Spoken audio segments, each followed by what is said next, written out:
Hello അസ്സാം വലൈക്കും. നിങ്ങൾക്കെല്ലാവർക്കും കണ്ണൂർ കിച്ചണിലേക്ക് സ്വാഗതം. അപ്പോൾ നമുക്ക് നാളെ പെരുന്നാളാണ്. ഇപ്രാവശ്യവും നമുക്ക് അധികം ആർഭാടങ്ങളൊന്നും ഇല്ലാതെ വളരെ ലളിതമായിട്ട്, അതേപോലെ തന്നെ മറ്റുള്ളവരെ സഹായിച്ചുകൊണ്ടും നമ്മുടെ നാടിന് വേണ്ടിയിട്ട് പ്രാർത്ഥിച്ചുകൊണ്ടും ഒക്കെ നമുക്ക് ഈ ബലിപെരുന്നാൾ ആഘോഷിക്കാം. അപ്പോൾ നിങ്ങൾക്കെല്ലാവർക്കും എൻ്റെ ബലിപെരുന്നാൾ ആശംസകൾ. പെരുന്നാൾ സ്പെഷ്യലായിട്ട് നമുക്കിന്ന് ചോക്ലേറ്റ് ട്രസ് ലെച്ചേസ് കേക്ക് ഉണ്ടാക്കാം. നല്ല എളുപ്പത്തിൽ ഉണ്ടാക്കിയെടുക്കാൻ പറ്റിയൊരു കേക്ക് റെസിപ്പിയാണ്. അപ്പോൾ ഇതെങ്ങനെയാണ് ഉണ്ടാക്കുന്നത് നമുക്ക് നോക്കാം. കേക്കിന് വേണ്ടിയിട്ട് ഞാനിവിടെ എടുത്തിരിക്കുന്നത് 3 മുട്ടയാണ്. മുട്ടയുടെ വെള്ളയും മഞ്ഞയും സെപ്പറേറ്റ് ചെയ്ത് 2 ബൗളിലാക്കിയിട്ട് ഇട്ട് വെച്ചിരിക്കുകയാണ്. ആദ്യം നമുക്ക് മുട്ടയുടെ വെള്ള നന്നായിട്ടൊന്ന് ബീറ്റ് ചെയ്തെടുക്കണം. അപ്പോൾ അതിന് വേണ്ടിയിട്ട് ഈ മുട്ടയുടെ വെള്ളയിലേക്ക് 1 ടീസ്പൂൺ ചെറുനാരങ്ങ നീര് ഞാൻ ചേർക്കുന്നുണ്ട്. എന്നിട്ട് ഇത് നമുക്ക് നന്നായിട്ട് ബീറ്റ് ചെയ്തെടുക്കാം. അപ്പോൾ ഇത് ബീറ്റ് ചെയ്തുകൊണ്ടിരിക്കുന്ന സമയത്ത് നമുക്കിതിലേക്ക് പഞ്ചസാര ചേർത്ത് കൊടുക്കണം, കുറച്ചായിട്ട്. ഞാനിവിടെ 1/4 കപ്പ് പഞ്ചസാരയാണ് എടുത്തിരിക്കുന്നത്. അപ്പോൾ ഇത് മുട്ടയുടെ വെള്ള ബീറ്റ് ചെയ്യുന്ന സമയത്ത് കുറച്ചായിട്ട് ചേർത്ത് കൊടുക്കുക. ഈ 1/4 കപ്പ് പഞ്ചസാര ഒരു 4-5 പ്രാവശ്യമായിട്ട് ഇതിലേക്ക് ചേർത്ത് കൊടുത്തിട്ട് നന്നായിട്ട് ബീറ്റ് ചെയ്യുക. അങ്ങനെയാകുമ്പോൾ ഈ മുട്ട വളരെ പെട്ടെന്ന് തന്നെ നമുക്ക് നല്ല തിക്കായിട്ട് കിട്ടും. മുഴുവൻ പഞ്ചസാരയും ചേർത്ത് കൊടുത്തിട്ടുണ്ട്. അതേപോലെ നമ്മുടെ മുട്ട ഇവിടെ റെഡി ആയി കഴിഞ്ഞു. നന്നായിട്ട് പതഞ്ഞ് പൊങ്ങി വന്നിട്ടുണ്ട്. ഇത് നമുക്കിവിടെ മാറ്റി വെക്കാം. ഞാനിവിടെ ഒരു ബൗളിൽ ഒരു 50 ഗ്രാം വരെ ചോക്ലേറ്റ് എടുത്തിട്ടുണ്ട്. ഈ ചോക്ലേറ്റിലേക്ക് നമുക്കൊരു 4 ടേബിൾ സ്പൂൺ വരെ ബട്ടറും കൂടി ചേർത്ത് കൊടുക്കാം. ഇത് രണ്ടും കൂടി ഞാൻ ഒരുമിച്ച് മൈക്രോവേവിൽ വെച്ചിട്ട് ഒരു 40-50 സെക്കൻഡ് ഒന്ന് ചൂടാക്കിയെടുക്കും. അതല്ലെങ്കിൽ നമ്മൾ ഡബിൾ ബോയിൽ ചെയ്തിട്ട് ചൂടാക്കിയെടുത്താലും മതിയാവും. ഞാനിപ്പോൾ മൈക്രോവേവ് ചെയ്തിട്ടാണ് എടുക്കുന്നത്. ഒരു 40 സെക്കൻഡ് മതിയാവും. ഒരു 40 സെക്കൻഡ് ഇതൊന്ന് ചൂടാക്കി എടുത്തിട്ടുണ്ട്. അതിനുശേഷം നമുക്കിതൊരു സ്പൂണ് വെച്ചിട്ട് ഇതേപോലെ നന്നായിട്ടൊന്ന് മെൽറ്റ് ചെയ്തെടുക്കാം. നമ്മുടെ ചോക്ലേറ്റും ബട്ടറും കൂടി നന്നായിട്ട് യോജിച്ച് മെൽറ്റായി വന്നിട്ടുണ്ട്. ഇതിവിടെ മാറ്റി വെക്കാം. ഇനി മറ്റൊരു ബൗളെടുത്ത് അതിലേക്ക് 1/4 cup plus 1 tablespoon cocoa powder ചേർത്ത് കൊടുക്കാം. 1/4 കപ്പും പിന്നെ 1 ടേബിൾ സ്പൂണുമാണ് ചേർത്തിരിക്കുന്നത്. ഇൻഗ്രീഡിയൻസ് സംശയമുള്ളവർക്ക് ഞാൻ ഡിസ്ക്രിപ്ഷൻ ബോക്സിൽ കൊടുക്കുന്നുണ്ട്, അതിൽ നോക്കിയാൽ മതി. ഇതിലേക്ക് 1/2 കപ്പ് പ്ലസ് 1 ടേബിൾ സ്പൂൺ ചൂടുള്ള പാൽ ചേർത്ത് കൊടുക്കാം. 1/2 കപ്പും പിന്നെ 1 ടേബിൾ സ്പൂണും പാലാണ് ചേർത്തിരിക്കുന്നത്. അത് ചൂടാക്കിയിട്ട് ചൂടോടുകൂടി തന്നെ ചേർത്തിട്ട് ഇതുപോലെ നന്നായിട്ടൊന്ന് ബീറ്റ് ചെയ്ത് മിക്സ് ചെയ്തെടുക്കുക. കൊക്കോ പൗഡറും പാലും കൂടി നന്നായിട്ടൊന്ന് മിക്സ് ചെയ്തിട്ടുണ്ട്. ഇനി നമ്മൾ നേരത്തെ റെഡിയാക്കി വെച്ച ചോക്ലേറ്റും ബട്ടറും ചേർന്നിട്ടുള്ള മിക്സ് ഇതിലേക്ക് ചേർത്ത് കൊടുത്തിട്ട് വീണ്ടും നന്നായിട്ടൊന്ന് ബീറ്റ് ചെയ്തെടുക്കാം.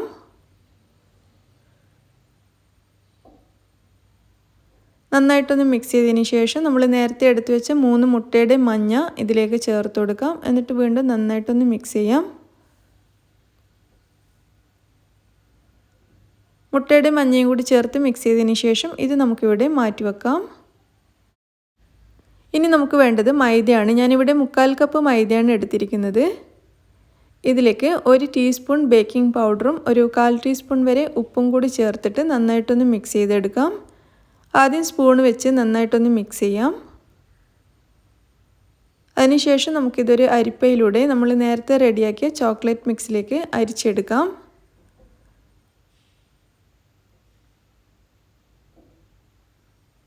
നമ്മൾ നേരത്തെ റെഡിയാക്കി മാറ്റി വെച്ചല്ലോ കൊക്കോ പൗഡറും ചോക്ലേറ്റ് മിക്സും ഒക്കെ ചേർന്നിട്ടുള്ളത്, അതിലേക്കാണ് ഈ മൈദ അരിച്ച് ചേർക്കേണ്ടത്. അരിച്ചെടുത്തതിന് ശേഷം ഇതിലേക്ക് നന്നായിട്ട് മിക്സ് ചെയ്തെടുക്കാം. മൈദ ഇതിലേക്ക് നന്നായിട്ട് മിക്സായിട്ട് വരണം. നന്നായിട്ട് മിക്സ് ചെയ്തെടുക്കുക. ഇതിവിടെ റെഡി ആയിട്ടുണ്ട്.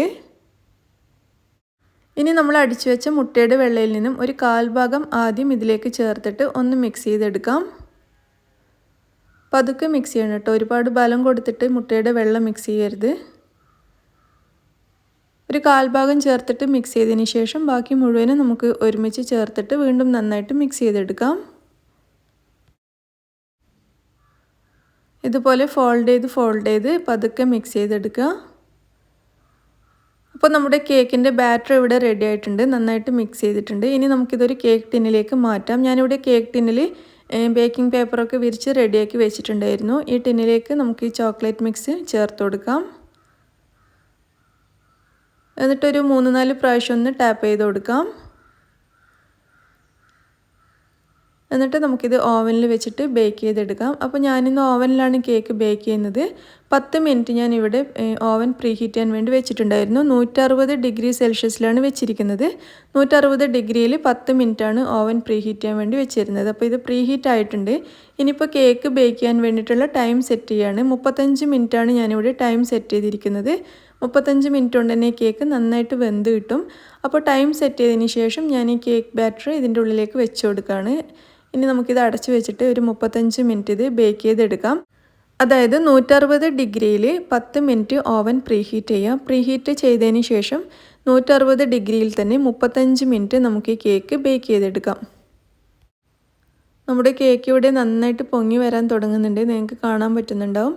അപ്പോൾ ഒരു 35 മിനിറ്റ് കഴിഞ്ഞിട്ട് ഓവൻ ഓഫായിട്ടുണ്ട്. നമുക്കിനി ഇത് തുറന്ന് നോക്കാം. കേക്ക് റെഡി ആയിട്ടുണ്ടാവും. അപ്പോൾ നിങ്ങളൊരു 30 മിനിറ്റൊക്കെ ആകുമ്പോൾ ഒന്ന് ചെക്ക് ചെയ്ത് നോക്കണം കേട്ടോ. ചിലപ്പോൾ ചില ഓവനിൽ ടൈം വ്യത്യാസം ഉണ്ടാവും. അപ്പോൾ ഒരു 25-30 മിനിറ്റൊക്കെ ആകുമ്പോൾ ഒന്ന് ചെക്ക് ചെയ്ത് നോക്കുക. ചിലപ്പോൾ റെഡി ആയിട്ടുണ്ടാവും. എൻ്റേതിപ്പോൾ കറക്റ്റ് 35 മിനിറ്റ് തന്നെ എടുത്തു ഈ കേക്ക് വെന്ത് വരാൻ വേണ്ടിയിട്ട്.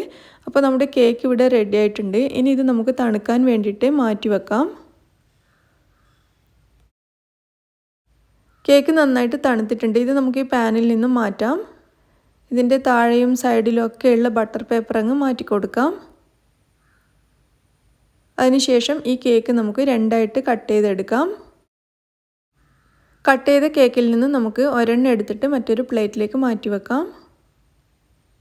അപ്പോൾ നമ്മുടെ കേക്ക് ഇവിടെ റെഡി ആയിട്ടുണ്ട്. ഇനി നമുക്കൊരു ബൗൾ എടുത്തിട്ട് അതിലേക്കൊരു 1/4 കപ്പ് ചോക്ലേറ്റ് എടുക്കാം. ഇപ്പോൾ നമ്മൾ ഉണ്ടാക്കാൻ പോകുന്നത് കേക്കിൻ്റെ മുകളിൽ ഒഴിക്കാൻ വേണ്ടിയിട്ടുള്ള ചോക്ലേറ്റ് സിറപ്പാണ്. അപ്പോൾ നിങ്ങൾക്ക് വേണമെന്നുണ്ടെങ്കിൽ സാധാരണ ഷുഗർ സിറപ്പ് ഒഴിച്ചാലും മതി. ചോക്ലേറ്റ് സിറപ്പാണെങ്കിൽ ഒന്നുകൂടി നല്ല ടേസ്റ്റ് ഉണ്ടാവും. ഈ ചോക്ലേറ്റിലേക്ക് 2 ടേബിൾ സ്പൂൺ കൊക്കോ പൗഡർ ചേർത്തിട്ടുണ്ട്. ഇനി ഇതിലേക്ക് നല്ല ചൂടുള്ള പാല് 1/4 കപ്പ് ചേർത്തിട്ട് നന്നായിട്ടൊന്ന് മിക്സ് ചെയ്തെടുക്കാം. ഒരു ഹാൻഡ് വിസ്ക് വെച്ചിട്ട് മിക്സ് ചെയ്യുകയാണെങ്കിൽ നല്ല ഈസി ആയിരിക്കും. അപ്പോൾ ഇത് മൂന്നും കൂടി നന്നായിട്ടൊന്ന് മിക്സ് ചെയ്തെടുത്തിട്ടുണ്ട്. ഇനി ഇതിലേക്ക് 3 ടേബിൾ സ്പൂൺ ക്രീം ചേർത്ത് കൊടുക്കാം. ഫ്രഷ് ക്രീമോ വിപ്പിംഗ് ക്രീമോ തിക്ക് ക്രീമോ നിങ്ങൾക്ക് ഇഷ്ടമുള്ള ക്രീം ചേർക്കാം. ഒരു 3 tablespoon sweet and condensed മിൽക്കും കൂടി ചേർക്കുന്നുണ്ട്, അതായത് മിൽക്ക് മെയ്ഡ്. എന്നിട്ട് ഇതെല്ലാം കൂടി നന്നായിട്ട് ഇതുപോലെ മിക്സ് ചെയ്തെടുക്കാം. നമ്മുടെ ചോക്ലേറ്റ് സിറപ്പ് ഇവിടെ റെഡി ആയിട്ടുണ്ട്. ഇത് നമുക്കിവിടെ മാറ്റി വെക്കാം. ഇനി നമുക്ക് വേണ്ടത് വിപ്പിംഗ് പൗഡറാണ്. ഞാനിവിടെ 75 ഗ്രാം വിപ്പിംഗ് പൗഡറാണ് എടുത്തിരിക്കുന്നത്. അല്ലെങ്കിൽ നിങ്ങളുടെ കയ്യിൽ വിപ്പിംഗ് ക്രീമാണുള്ളതെങ്കിൽ അതൊരു 1/2 കപ്പ് എടുത്താൽ മതിയാവും. ഇതിലേക്ക് നന്നായിട്ട് തണുപ്പിച്ചെടുത്ത 1/4 കപ്പ് പാല് ചേർത്തിട്ടുണ്ട്. എന്നിട്ട് ഇത് നന്നായിട്ടൊന്ന് ബീറ്റ് ചെയ്തെടുക്കാം. നമ്മുടെ വിപ്ഡ് ക്രീം നല്ല സ്റ്റിഫായിട്ട് മാറുന്നത് വരെ നന്നായിട്ട് ബീറ്റ് ചെയ്തെടുക്കാം. നിങ്ങൾക്ക് വിപ്പിംഗ് ക്രീം എടുക്കാം കേട്ടോ. ഞാനിവിടെ എൻ്റെ കയ്യിൽ ഇപ്പോൾ വിപ്പിംഗ് പൗഡറാണ് ഉള്ളത്, അതുകൊണ്ട് അത് എടുത്തുവെന്ന് മാത്രമേ ഉള്ളൂ. 75 ഗ്രാം പൗഡർ ഉണ്ടെങ്കിൽ നമുക്ക് ഈ കേക്കിന് ധാരാളം മതിയാവും. അപ്പോൾ വിപ്പിംഗ് ക്രീമാണെങ്കിൽ 1/2 കപ്പ് എടുക്കുക. അപ്പോൾ നമ്മുടെ ക്രീം ഇവിടെ നല്ല സ്റ്റിഫായി മാറിയിട്ടുണ്ട്. ഈ വിപ്ഡ് ക്രീമിലേക്ക് ചേർക്കാൻ വേണ്ടിയിട്ട് നമുക്ക് ഇനിയും ചോക്ലേറ്റ് ആവശ്യമുണ്ട്. ഞാനിവിടെ 1/2 കപ്പ് ചോക്ലേറ്റാണ് എടുത്തിരിക്കുന്നത്. ഈ ചോക്ലേറ്റ് നമുക്ക് മൈക്രോവേവിൽ വെച്ചിട്ട് ഒന്ന് മെൽറ്റ് ചെയ്തെടുക്കാം. ഒരു 30-40 സെക്കൻഡ് വെച്ചിട്ട് ഞാനിത് പുറത്തേക്ക് എടുത്തിട്ടുണ്ട്. അതിനുശേഷം ഒരു സ്പൂൺ വെച്ചിട്ട് ഇതേപോലെ നന്നായിട്ട് ഒന്ന് ഇളക്കി കൊടുക്കാം. അപ്പോൾ നന്നായിട്ട് മെൽറ്റായിട്ട് വരും.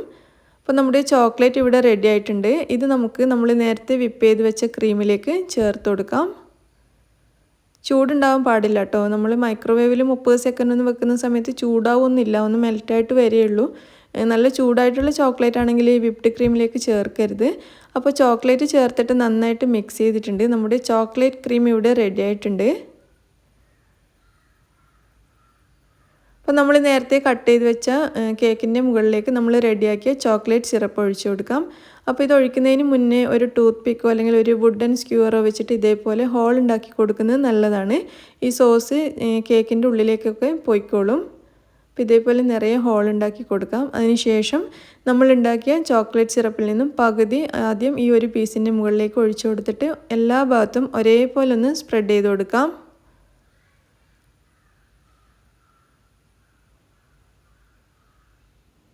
അതുപോലെ നമുക്ക് മറ്റേ കേക്കിൻ്റെ മുകളിലും ചെയ്ത് കൊടുക്കാം.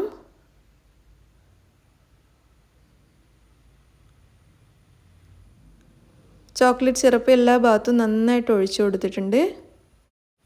ഇനി നമ്മൾ ആദ്യം ചോക്ലേറ്റ് സിറപ്പ് ഒഴിച്ച കേക്ക് എടുത്തിട്ട് അതിൻ്റെ മുകളിലേക്ക് നമ്മൾ ഉണ്ടാക്കി വെച്ച വിപ്ഡ് ക്രീമിൽ നിന്നും 1/3 ഭാഗം എടുത്തിട്ട് ഇതിൻ്റെ മുകളിലേക്ക് വെച്ച് കൊടുക്കുക.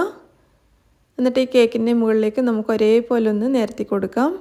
മൂന്നിലൊരു ഭാഗം ക്രീമാണ് ഞാൻ എടുത്തിരുന്നത്. ഒരേപോലെ ഒന്ന് നിരത്തിയതിന് ശേഷം രണ്ടാമത്തെ കേക്ക് പീസും ഇതിൻ്റെ മുകളിലേക്ക് വെച്ച് കൊടുക്കാം. എന്നിട്ട് ബാക്കിയുള്ള ക്രീമിൽ നിന്നും പകുതി ഇതിൻ്റെ മുകളിൽ ഇതേപോലെ ഇട്ട് കൊടുത്തിട്ട് ഒന്ന് നിരത്തി കൊടുക്കാം. അപ്പോൾ നിങ്ങൾക്ക് ഇഷ്ടമുള്ളത് പോലെയൊക്കെ ഇത് ഗാർണിഷ് ചെയ്യാം കേട്ടോ. ഞാൻ കേക്ക് ഗാർണിഷ് ചെയ്യുന്നതിൽ അത്ര ഭയങ്കരമൊന്നുമല്ല, കുറച്ച് സിമ്പിളായിട്ട് ചെയ്യുന്ന ഒരു കേക്കാണിത്. അപ്പോൾ നിങ്ങൾക്ക് ഇഷ്ടമുള്ളത് പോലെ നല്ല ഭംഗിയാക്കിയിട്ടൊക്കെ ഇത് എടുക്കാം കേട്ടോ. പക്ഷേ കേക്ക് നല്ല ടേസ്റ്റാണ്.